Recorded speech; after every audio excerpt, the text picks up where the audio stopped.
नमस्कार, मी नंदेश खेडेकर. माझे कोकणच्या बुलेटिनमध्ये आपल्या सर्वांचं स्वागत. पाहणार आहोत आजच्या ठळक घडामोडी. रत्नागिरी, सिंधुदुर्ग, रायगडमध्ये मुसळधार पाऊस, तर अनेक ठिकाणी नद्यांना पूर, तर जनजीवन विस्कळीत. तर काही ठिकाणी कुटुंबांचं देखील करण्यात आलं स्थलांतर. सर्वत्र आपत्ती व्यवस्थापन यंत्रणा अलर्ट मोडवर.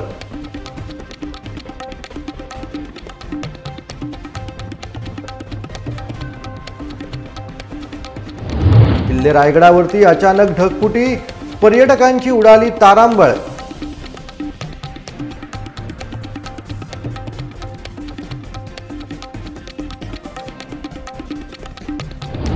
पावसामुळे कोकण रेल्वेचं वेळापत्रक कोलमडले. मुसळधार कोसळणाऱ्या पावसामुळे कोकण रेल्वेच्या गाड्या धावत आहेत उशिराने.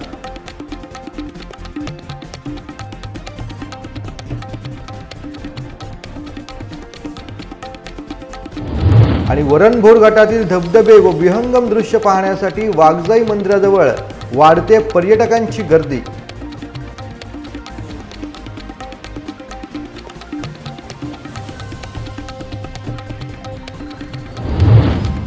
पाहूया सविस्तर वृत्त. रत्नागिरी जिल्ह्यातल्या खेडमध्ये मुसळधार पडणाऱ्या पावसामुळे जिल्ह्यातील सर्वात मोठ्या नद्यांपैकी एक नदी असलेल्या जगबुडी नदीने रविवारी रात्री धोक्याची पातळी ओलांडली होती. 8.10 मीटर इतक्या पाण्याच्या पातळीवरून नदी वाहत होती. त्यामुळे जनजीवन विस्कळीत झाले होते. खेड दापोली मार्ग देखील रात्रभर बंद होता. अनेक ग्रामीण भागात जाणारे अंतर्गत मार्ग पाण्याखाली गेले होते. जगबुडी नदी किनारी असणाऱ्या झोपडपट्टीतील 25 ते 30 कुटुंबियांना रातोरात सुरक्षित ठिकाणी स्थलांतरित देखील करण्यात आले होते. मात्र रात्रीपासून पावसानं थोडी विश्रांती घेतल्यामुळे झपाट्याने वाढलेली जगबुडी नदीची पाण्याची पातळी 2 मीटरने कमी झालेली आहे. सध्या जगबुडी नदीच्या पाण्याची पातळी 6.10 मीटर इतकी आहे. धोक्याच्या पातळीच्या आसपास ही पाण्याची पातळी वाहत असली तरी आज देखील हवामान खात्यानं रत्नागिरी जिल्ह्याला अतिवृष्टीचा इशारा दिलेला आहे. त्यामुळे पुन्हा पावसाचा जोर वाढल्यास पुन्हा जगबुडी नदीच्या पाण्याची पातळी झपाट्याने वाढ होण्याची शक्यता असल्याने आपत्ती व्यवस्थापन यंत्रणा सध्या अलर्ट मोडवरती आहे. अतिवृष्टीचा इशारा असल्यामुळे आज जिल्ह्यातील सर्व शाळांना सुट्टी देखील जाहीर करण्यात आली आहे. मुसळधार पडणाऱ्या पावसामुळे जगबुडी नदीनं रात्री धोक्याची पातळी ओलांडली होती. नारंगी नदीला देखील पूर आला होता. खेड दापोली मार्गावरती खेड शहरानजदीक सुर्वे इंजिनियर परिसरात मुख्य रस्त्यावरती 3 ते 4 फूट पाणी साचल्यामुळे खेडसह दापोली आणि मंडणगड तालुक्याचा संपर्क रविवारी सायंकाळी 8 वाजल्यापासून तुटला होता. मात्र पाणी ओसरल्यानंतर हा मार्ग पुन्हा सुरळीत झालाय. तसेच रात्री अनेक ठिकाणी शहराला जोडणारे रस्ते पाण्याखाली गेल्यामुळे जनजीवन पूर्णपणे विस्कळीत झाले होते. तर आपत्ती व्यवस्थापन अलर्ट मोडवरती पाहायला देखील मिळालं. काही व्यापाऱ्यांनी आपल्या दुकानातील साहित्य रात्री सुरक्षित ठिकाणी देखील हलवलेलं आहे. चिपळूणमध्ये काल दिवसभर मुसळधार पाऊस पडलाय. यामुळे रात्री उशिरा शिवनदी ओव्हरफ्लो झाली. याचाच परिणाम म्हणून वडनाका तसेच नाईक कंपनी बाजारपूल परिसर, आईस फॅक्टरी रोड, टिळक वाचनालय रोड या ठिकाणी रस्त्यावरती पाणी साचलेलं पाहायला मिळालं. चिपळूण नगरपालिका यंत्रणेने बॅरिकेड्स लावून या ठिकाणी विनाकारण वाहन चालवण्यावरती बंदी घातली. कालच्या पावसाचा जोर इतका होता की मुंबई गोवा महामार्गावरील वालोपे येथे एका लेनवरती देखील पाणी साचलं होतं. चिपळूणचे प्रांत अधिकारी आकाश लिगाडे यांच्या नियोजनाखाली धरण यंत्रणेशी समन्वय असल्यामुळे दर तासाला नागरिकांना पाण्याच्या वाढणाऱ्या पातळीचा मेसेज येत होता. यामुळे नागरिकांना आणि व्यापाऱ्यांना सतर्क राहण्याचा इशारा देण्यात आला होता. मुख्याधिकारी विशाल भोसले यांच्या सूचनेनुसार शहरातील पाणी साचलेल्या ठिकाणी नगरपालिकेचे कर्मचारी तैनात करण्यात आले होते. या ठिकाणी आपत्ती व्यवस्थापनातून 4 बोटी चालकांसह उपलब्ध आहेत. रात्री 3 वाजेपर्यंत वाशिष्ठी आणि शिवनदीची वाढलेली पातळी आज सकाळी कमी झालेली पाहायला मिळाली. दरम्यान कालसुते घाटात मुसळधार पावसामुळे दरड कोसळून रस्त्यावरती नदीचं स्वरूप आलेलं होतं. जिल्हा प्रशासनाच्या वतीनं आज शाळा आणि महाविद्यालयांना सुट्टी देखील जाहीर करण्यात आलेली आहे.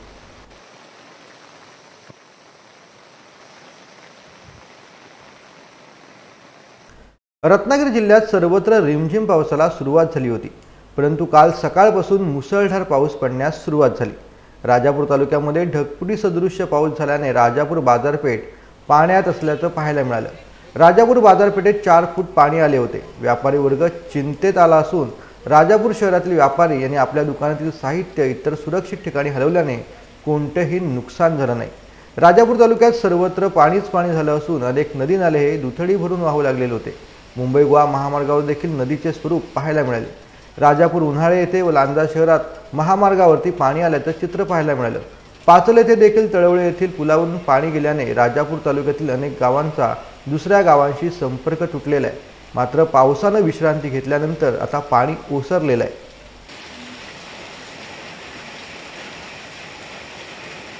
काल सकाळपासून रायगड जिल्ह्यामध्ये मुसळधार पावसानं हजेरी लावली असून महाड पोलादपूरमध्ये पावसाचा जोरदार सरी देखील बरसत आहेत. जोरदार पडणाऱ्या पावसामुळे मुख्य मानली जाणारी सावित्री नदी आता दुथडी भरून वाहत असून सावित्री नदीच्या पाणी पातळीमध्ये वाढ होण्यास सुरुवात झालेली आहे. सावित्री नदीने धोक्याची पातळी देखील ओलांडलेली आहे. काही ठिकाणी पुराचे पाणी देखील शिरलेले होतं. पावसाचा जोर कायम असल्याने प्रशासनाकडून नागरिकांना सतर्क राहण्याचा इशारा देखील सध्या देण्यात आलेला आहे. सध्या पावसाळा सुरू झाल्याने निसर्गाचं अधिक सौंदर्य फुललेलं पाहायला मिळत आहे. धबधबे सध्या ओसंडून वाहत आहेत. नदीच्या पात्राची देखील वाढलेली आहे. झाडांवरही निसर्ग सौंदर्याचा वेगळाच रंग दिसून येतोय. पावसाळ्यात पिकनिकची मजा घेण्यासाठी विविध ठिकाणी पर्यटक आनंद लुटत आहेत. खरं तर महाड तालुक्यात काल सकाळपासूनच जोरदार पावसाला सुरुवात झाल्याने काळ नदीने रुद्ररूप धारण केल्यानं बिरवाडी जकातनाका रस्त्यावरती पुराचं पाणी आल्याने नागरिकांना महाडला जाण्यासाठी पर्यायी मार्गाने जावे लागले. तर शनिवार रविवार सलग सुट्टी असल्याने मोठ्या संख्येने किल्ले रायगड पाहण्यासाठी अनेक पर्यटक किल्ले रायगडावरती गेले असता अचानक झालेल्या पावसाच्या ढगफुटीमुळे गडावरून उतरत असताना पर्यटकांचा एक व्हिडिओ व्हायरल झालेला आहे. यामध्ये पर्यटकांची तारांबळ उडाल्याची पाहायला मिळाली. तर काही पर्यटकांचा जीव धोक्यात आल्याने भीतीचं वातावरण देखील पाहायला मिळालं. किल्ले रायगड परिसरात झालेल्या ढगफुटीमुळे महादरवाजा पायरी मार्ग जोरदार वाहत असलेल्या पाण्यामुळे अतिउत्साही पर्यटकांना काही काळ पावसात भिजत उभं राहावं लागलं. परंतु पावसाचा जोर कमी होत नसल्यामुळे कसेबसे पायरी मार्गावरून जीव मुठीत घेऊन मार्ग काढीत हे पर्यटक खाली उतरलेले आहेत.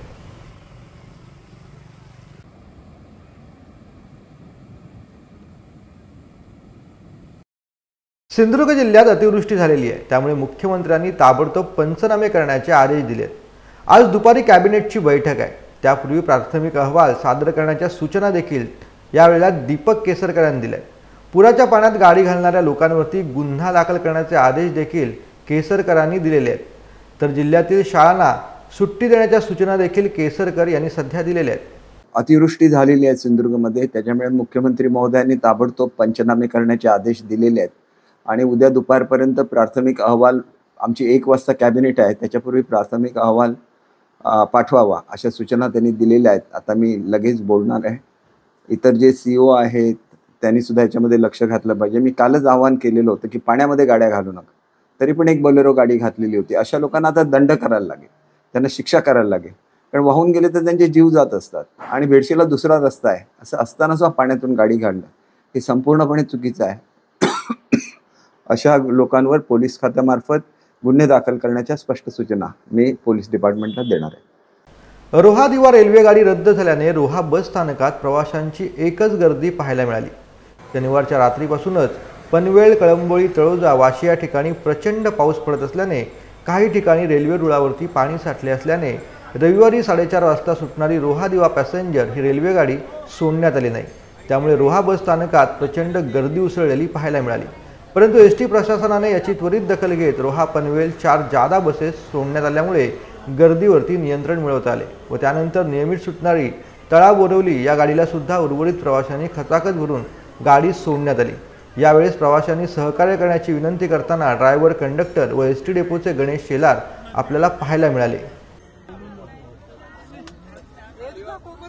पावसामुळे कोकण रेल्वेचं वेळापत्रक सध्या कोलमडलेलं आहे. रोहा ते पनवेल दरम्यान रेल्वे रुळावरती पाणी आल्यामुळे कोकण रेल्वेच्या गाड्या सध्या उशिरानं धावत आहेत. त्यामुळे प्रवाशांचे मोठ्या प्रमाणात हाल झालेले पाहायला मिळत आहेत.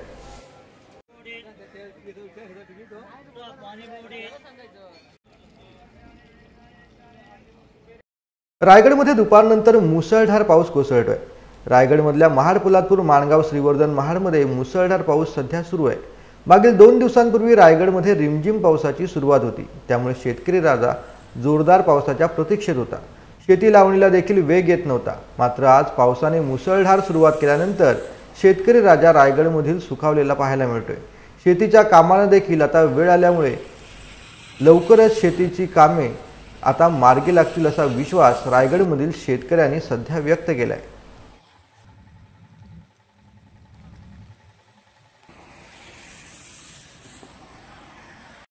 राजापूर वाटूळ येथे सुपर स्पेशालिटी हॉस्पिटलला मान्यता मिळाली असून राजापूर शहरात कम्युनिटी सेंटरच्या उभारणीकरता 2 कोटी रुपयांचा निधी मंजूर करणार असल्याचं मंत्री उदय सामंत यांनी सांगितलंय। पाहूयात नेमकं काय म्हणाले मंत्री उदय सामंत। जो शिवसेना पक्षानं कार्यक्रम घेतलेला होता त्या कार्यक्रमाला मी उपस्थित होतो, परंतु राजापूरमध्ये येत असताना गेली कित्येक वर्षाचे प्रलंबित विषय हे सोडून पालकमंत्री या नात्यानं आज मी राजापूरला आलो। त्याच्यातलं सगळ्यात महत्त्वाचं आपल्या राजापूरवासियांची जी मागणी होती ती म्हणजे सुपर स्पेशालिटी हॉस्पिटल। आता सुपर स्पेशालिटी हॉस्पिटलची जागा 25 एकरपैकी 5 एकर ही महायुतीचे सार्वजनिक बांधकाम मंत्री रवींद्रजी चव्हाण यांनी या सुपर स्पेशालिटी हॉस्पिटलला द्यायचा निर्णय घेतलेला आहे। आणि याचा खऱ्या अर्थानं जर पाठपुरावा कोणी केला असेल तर तो राज्याचे सिंधुरत्न समितीचे जे सदस्य आहेत त्या किरण भैया सामंतांनी केला, पण त्याचं श्रेय अनेकांनी घेण्याचा प्रयत्न केला। आज मी स्वतः त्या जागेवर व्हिजिट दिली, त्या परिसरातले आमचे अनेक सहकारी माझ्यासोबत उपस्थित होते, मुंबईकर देखील उपस्थित होते।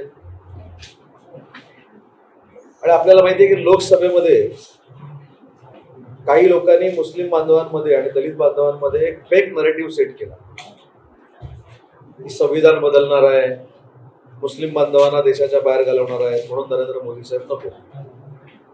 आणि या खोट्या प्रचाराला जनता बळी पडेल, मतदार बळी पडतील हे आमच्या स्वप्नात देखील नव्हतं। परंतु खोटं बोला, रेटून बोला आणि कायम बोला ही रणनीती असल्यामुळे तिथं काही लोक यशस्वी झाले। आता तोच प्रकार या सुपर स्पेशालिटी हॉस्पिटलच्या बाबतीमध्ये काही लोक करण्याचा प्रयत्न करत आहेत। काही लोकांच्या सुप्रीम डोक्यातनं अशी कल्पना आलेली आहे की हे सुपर स्पेशालिटी हॉस्पिटल मंजूर झालेलं होतं, ते ठाण्याला नेलं, आता ठाण्याचं इकडे आणलं, असं काही झालेलं नव्हतं। त्याचे सगळे कागदपत्र आपल्याला कधीही बघायला मिळतील। पण मी आवर्जून राजापूरवासियांना सांगू इच्छितो की हायवेच्या दृष्टीने आणि राजापूरकरांच्या दृष्टीनं सुपर स्पेशालिटी हॉस्पिटल आरोग्याच्या निमित्तानं अतिशय महत्त्वाचं आहे आणि ते करण्याचा तत्वता निर्णय महायुतीच्या सरकारनं घेतलेला आहे। आता तो प्रस्ताव रंगा नायक नावाचे जे आमचे आयुक्त आहेत, नाव का सांगतो म्हणजे परत उद्या मी सांगायला नको मी हे केलं आणि मी ते केलं, रंगा नायक म्हणून जे आमचे आयुक्त आहेत त्यांच्या टेबलवर आहे।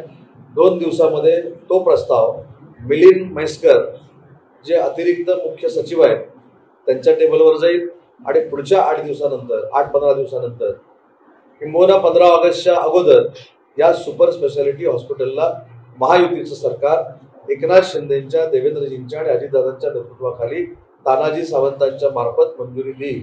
या स्टेजला आता हे सुपर स्पेशालिटी हॉस्पिटल आलेलं आहे। रविवार दिनांक 7 जुलै रोजी ठीक 11 वाजता खेड तालुका राष्ट्रवादी काँग्रेस शरदचंद्र पवार पक्षाची बैठक साई रिसॉर्ट या ठिकाणी घेण्यात आली। यावेळी पक्षाचे ज्येष्ठ नेते, जुने नवीन पदाधिकारी उपस्थित होते। यावेळी खेड तालुका राष्ट्रवादी काँग्रेस शरदचंद्र पवार पक्षाचे अध्यक्ष विनायक निकम, रत्नागिरी जिल्हा मध्यवर्ती बँकेचे माजी संचालक व ज्येष्ठ नेते गजानन सकपाळ, ज्येष्ठ नेते अनवरभाई खान, ज्येष्ठ पदाधिकारी अविनाश आमरे, खेड तालुका महिला अध्यक्षा सौ तेजाताई वैकर, युवक अध्यक्ष सूरज जोगळे, ज्येष्ठ नेते वसंत गुरव, ज्येष्ठ नेते राजाभाऊ वैकर, तसेच पदाधिकारी संतोष महाडिक, ज्येष्ठ पदाधिकारी आसिफ हमदुले, रत्नागिरी जिल्हा सरचिटणीस सौ गीता घाणेकर, विश्वास सुर्वे, प्रणव मापुसकर, चंद्रशेखर हेडगावकर, महेश घाणेकर, तुकाराम साबळे, मनोहर जाधव, बाळाराम धोत्रे, विनोद मोहिते, राजश्री चव्हाण, इक्बाल खान असे अनेक नेते व ज्येष्ठ श्रेष्ठ महिला पदाधिकारी या बैठकीला उपस्थित होते।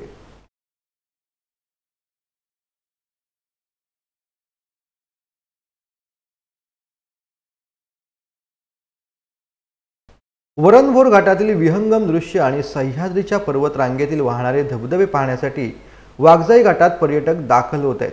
उंच कड्यावरून वाहणारा मोरजोत धबधबा पर्यटकांना सध्या आकर्षित करतोय।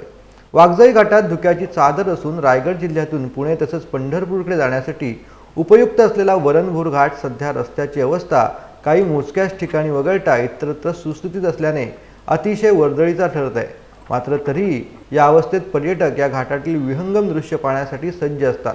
पावसाळ्यात या घाटातून वाहणारे धबधबे, वाघजाई मंदिर आणि येथील विहंगम दृश्य पाहण्यासाठी पर्यटक दरवर्षी या घाटात दाखल होत असतात.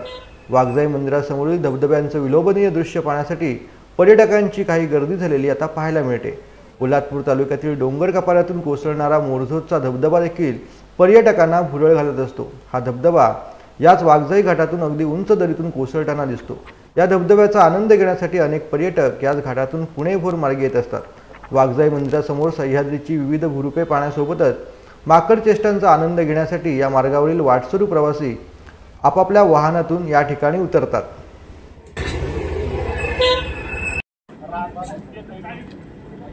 आनंद जो आहे तो शब्दात व्यक्त करणे खरंच अवघड जात आहे. कारण तुम्ही जर बघितलं तर सगळीकडे इथे हिरवाई चादर पसरल्यासारखे आहे आणि हे सह्याद्रीची पर्वतरांग आहे आणि सगळीकडे पांढरे फेसाळ धबधबे दिसत आहेत. इतका छान आणि इतका सुंदर निसर्ग आहे. हा निसर्ग डोळ्यात आम्ही सामावून पुढचं वर्षभर आम्हाला तो एनर्जी देत राहणार आहे, ऑक्सिजन देत राहणार आहे. ऑक्सिजन म्हटलं तर बघा किती सुंदर हवामान आहे आणि किती शुद्ध आणि विदाऊट पोल्युशन असं हवामान आहे. पुण्यात आम्ही राहतो. पुण्यात आजकाल परिस्थिती कशी की ट्रॅफिकमुळे इतकं जाम ट्रॅफिक असतं, पोल्युशन असतं आणि त्यापासून इतक्या लांब दूर आल्यानंतर खरंच आम्हाला खूप छान वाटतं आणि इथून आम्हाला जाऊशी वाटतच नाही. पुण्यावरून आलोय. आमचा 32 जणांचा ग्रुप आहे. आम्ही मस्त मज्जा करतोय, धबधबे बघतोय, निसर्ग बघतोय, धुकं बघतोय. एवढं सुंदर वाटतंय की आपण कसं ढगातच चाललोय अगदी असं वाटायला लागलंय. खूप मजा येते. सिनियर सिटीजन एन्जॉय करतायत, मनमुराद आनंद घेतायत, आनंद घेतला. आणि आता आम्ही शिवथरगडला ध्यान करणार आहोत. तिथे बसणार आहोत. दासबोध तिथं रामदास स्वामींनी लिहिलाय तो. आम्हाला शिवथरगड आम्ही पहिल्यांदा जात आहोत. आता वेळ झाली माझे कोकणच्या बुलेटिनमध्ये इथंच थांबण्याची. मात्र तुम्ही कुठेही जाऊ नका. पाहत राहा फक्त माझे कोकण.